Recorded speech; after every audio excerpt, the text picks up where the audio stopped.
question.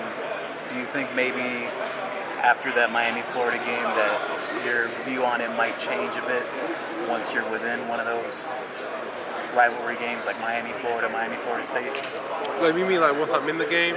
Yeah, like after you come out of a game like that, do you think your perspective might change a bit? We'll have to wait to see, honestly, after the game, I would say. So, Yeah. you come ask me that question after the game, you probably get a different answer. But, I mean, me, I don't really worry about that stuff. You either gonna succeed or you gonna fail. I mean, you gonna get back up and do the same stuff every day. You're gonna go up, work out, go to the weight room, watch film. So I tend not to worry about that stuff because it's gonna happen one way or another. I'm gonna control what I can control. Keep pushing every day that I can, and whatever the outcome is, we're gonna take it. We're gonna run with it. There's a lot of buzz in the receivers room between the four guys: Brown, Restrepo, George, Horton, big spring he had. Anyone aside from those guys that you think maybe might not be getting topped up enough and might surprise some people? I for sure have to say Elijah Royal. He's not a receiver, but he moves like a receiver.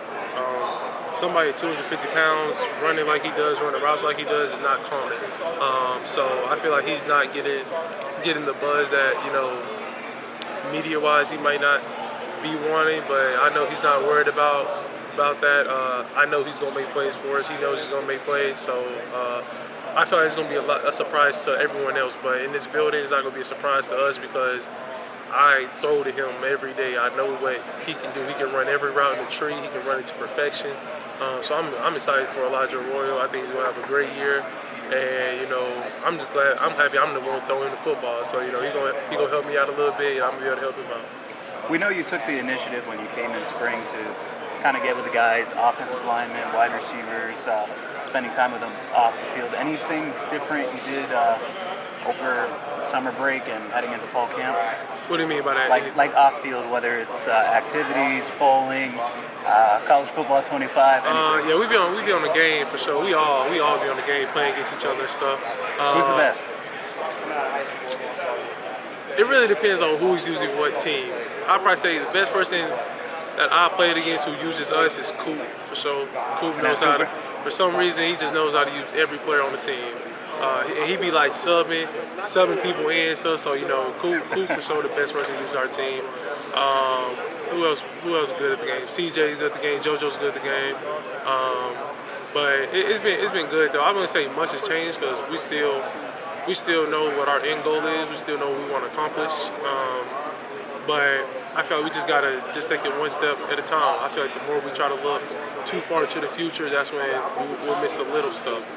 So really just taking it day by day. Hey Cam, do you feel like you're a different quarterback than last year in some ways? For sure, I really do think I'm a different quarterback from mindset-wise to leadership-wise to how I carry myself. I feel like a lot's changed for me, and I took on a challenge. I wanted to be challenged. I've embraced the challenge, and I'm just excited for everybody to see what we did and what we're gonna do throughout the off season and during the season.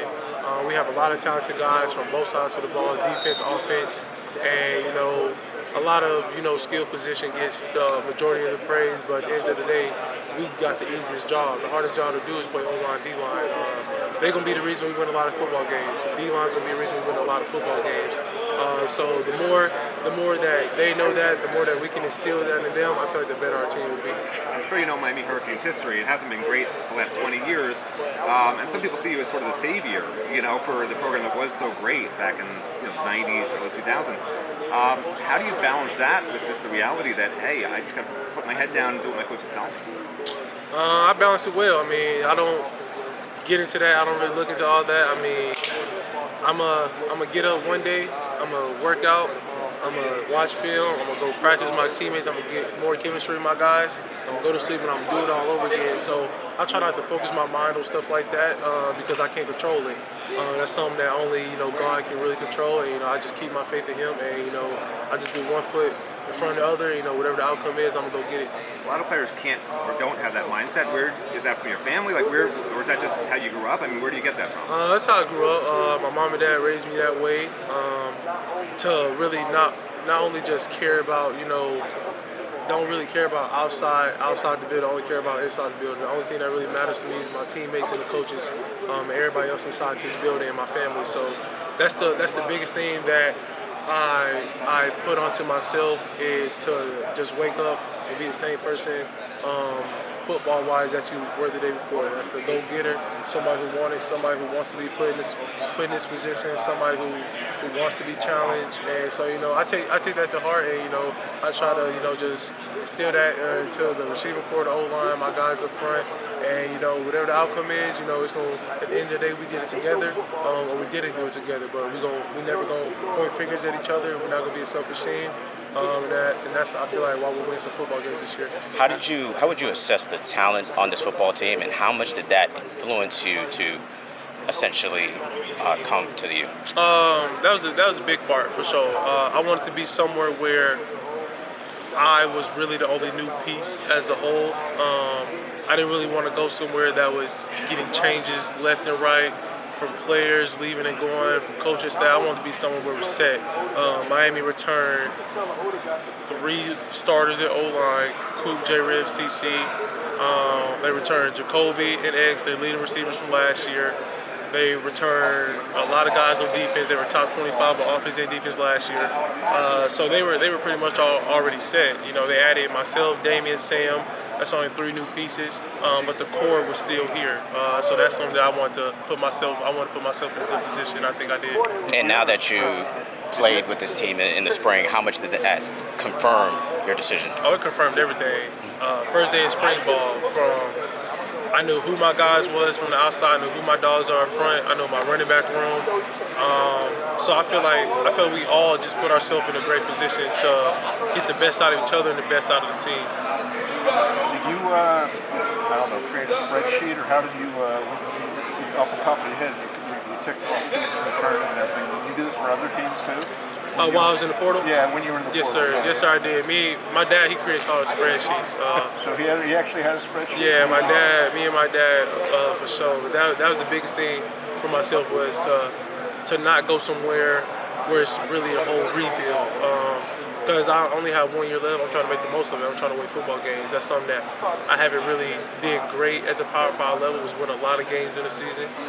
So I'm tired of being a 500 team. I'm trying to win a lot of football games, and I feel like me going through that process, putting myself in this position, I feel like it's going to work out in our favor. What else? NIL money, obviously, but what else went into the decision like that? No NIL money went into my decision. I was going to get paid, I believe, regardless.